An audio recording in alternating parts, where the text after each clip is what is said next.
Yemmwe abakulembeze be twatunuliranga naddala bwe kituuka ku bayimbi era nga yemmwe abakubiriza abayimbi okuba nti beegatta naye twalaba audio kwega audio nga zitabuse gwe ne Mami Alima mwevumye mwegize bino obuzibu bwava kuki No, mwali ba mukwano nfa no, it's not all about mukwano. First of all, I respect her so much. And those I was also kumbuza ebintu bino. I'm not so much a media person to comment about things. I respect her so much. I think her problem yali nti when it came to the e-concert, we've been moving as Uber. So we were given responsibility to be a part of it so that we can identify abayimbi over from the whole country because of our structures. Maybe until we are the one to give in the artist because it was her job. Yeah. Singa bagamba nti bazaali ssente zezabasumbuwa zezabacyankalanya gwe ne Mami Alima. Nze no music industry sinabafuna ssente zincyankalanya. But I think she felt nti oba twali tutwala omulimu gwe because she was on board with the promoters. Nebabala nebafuna some misunderstandings with her.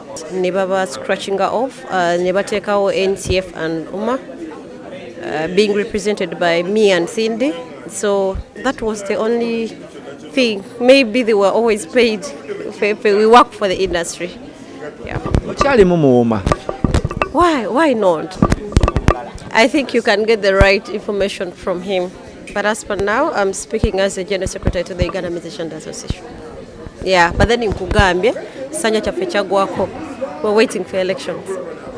Kwatagana ne Mami Alima Namakula kuba ebigambo bimaafu butukawo sidda mukulaba njakola kini. I respect her as an elder in the music industry.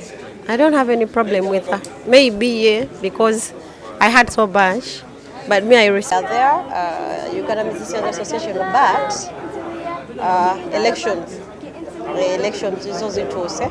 Twagala abantu abali very much interested okwesimbawo bagenda kubabalanga Council Silver Chagulanyi and Mr. Namakula, they are the head of the policy board.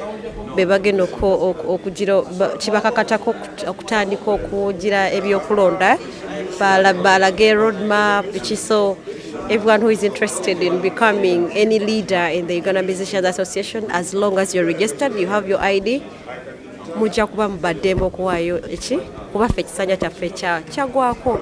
We're just waiting for the elections.